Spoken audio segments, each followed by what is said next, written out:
हमारे साथ बीजेपी के नेता प्रवीण दरेकर हैं। विकसित भारत संकल्प यात्रा की शुरुआत होनी है, क्या कुछ तैयारियां की गई हैं, जानने के लिए हम उनसे बातचीत करेंगे। सर, विकसित भारत संकल्प यात्रा मूलतः क्या है और किस तरीके से पूरे राज्य में जो है आप इसे ले जाएंगे? प्राइम मिनिस्टर नरेंद्र मोदी साहब ने अपने कार्यकाल में जनहित के जो निर्णय लिए और जो योजनाएं सर्वसामान्य लोगों के लिए की, वो विकसित भारत संकल्प यात्रा के माध्यम से लोगों तक पहुंचाने का यह अभियान है। और इस अभियान दरमियान अनेक लोग ऐसे जो लाभ से वंचित है, उनका भी रजिस्ट्रेशन करके उनको इस योजना का लाभ देना, यह इस संकल्प यात्रा में समावेश है। इसलिए भारतीय जनता पार्टी के नहीं, केंद्र सरकार का यह प्रोग्राम है और इसलिए केंद्रीय मंत्री ये सब यात्रा में सहभाग लेने वाले हैं, जो कि उसकी सूची मैं आपको देता हूं।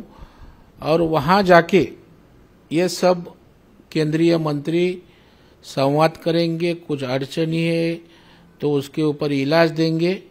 और यह महाराष्ट्र सरकार की शासन यंत्रणा ये सब चीज कार्यान्वित करेगी और भारतीय जनता पार्टी के सब कार्यकर्ता ज्यादा से ज्यादा लोग सम्मिलित हो और जो लाभ से वंचित है उनको लाभ देने का प्रयास करेंगे।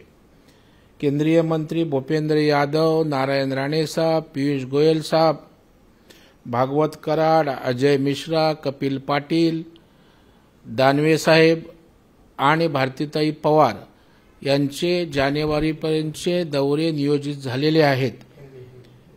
दौरा तय हुआ है वो संभाजीनगर, बुलढाणा, कल्याण, शिरूर, पालघर, रत्नागिरी, धाराशिव, परभणी, अमरावती, चंद्रपूर, माढा लोकसभा, सातारा, ठाणा, भिवंडी, जालना, रातूर, दिंडोशी और नंदुरबार, ये लोकसभा इस मंत्रियों के दौरा दरमियान कवर होंगे और बाकी के 1-2 दिन में रहे हुए लोकसभा के दौरे हमारे केंद्रीय मंत्री के निश्चित होंगे। हाँ, दूसरा हम देख रहे हैं सर कि सुनील केदारे जो कांग्रेस के विधायक हैं और पूर्व में मंत्री भी रह चुके महाविकास आघाड़ी में, उनको निलंबित किया गया है क्योंकि उन्हें 5 साल की जो सजा है वो कोर्ट ने सुनाई है एक मामले में। अब नाना पटोले हुए कांग्रेस के और नेता ये कहते हैं कि बीजेपी की ओर से सत्ता का दुरुपयोग किया जा रहा है। मुझे लगता है कोर्ट ने आदेश ऐसा ही दिया क्या, नागपुर जिला बैंक में जो घोटाला हुआ वो प्रूव हो गया और कोर्ट ने आदेशित किया है सजा। ये सरकार ने नहीं तो भारतीय जनता पार्टी ने नहीं किया। तो नाना पटोले का ये जो कहना है वो पॉलिटिकल कहना है। कानूनन सजा होती है, कानूनन निर्णय होती है और सजा होने के बाद एमएलए रद्द होना ये प्रावधान है, तो उसी के तरह कार्रवाई होती है, किसके भी ऊपर कार्रवाई ऐसी होती नहीं। दूसरा सवाल ये कि हम जिस तरह देख रहे हैं कि सुधाकर बड़गुजर के मामले में सलीम कुत्ता उसका कनेक्शन सामने आया। अब संजय राउत बार बार फोटो दिखाते हुए कह रहे हैं कि ये तो बीजेपी द्वारा ही आयोजित की हुई पार्टी थी, वो पूरा निशाना आपके ऊपर लेके चले आते हैं। मुझे लगता है पैरोल के ऊपर छूटने का आदेश न्यायालय देता है, गृह मंत्री नहीं देता है। संजय राउत इनको लॉ का, कानून का अभ्यास नहीं है ऐसा मुझे लगता है।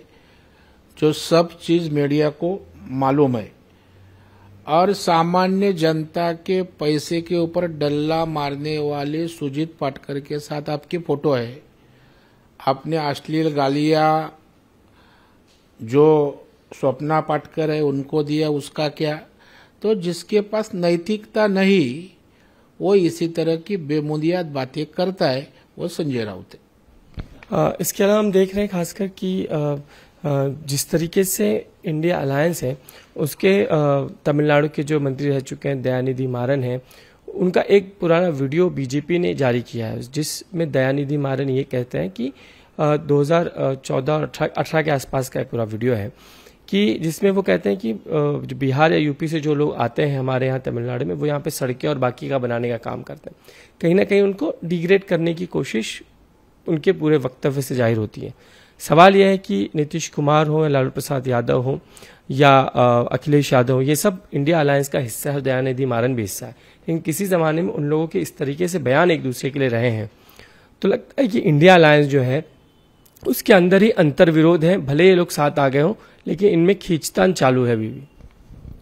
मुझे लगता है मराठी में एक कहावत है, तुझं माझं जमेना आणि तुझ्या वाचून करमेना। तो इनको कुछ अल्टरनेट नहीं है, एक दूसरे के ऊपर टीका टिप्पणी करते हैं। अभी देखो अपने राज्य के लेबर के बारे में इसी तरह का बयान देगा तो तुम्हारी अस्मिता का गई। अनेक विचारधारा इकट्ठा आके इंडिया आघाड़ी बनाने का इनका प्रयास है। तो मुझे लगता है अलग अलग विचारधारा के लोग ऐसे एक जगह टिक नहीं सकते हैं। और अभी देखो उनके लेबर को इसी तरह से अवमानित करना और उनके साथ में बैठना, ये दोनों राज्य के लोग पसंद करेंगे क्या? तो मुझे लगता है चलने वाला नहीं है।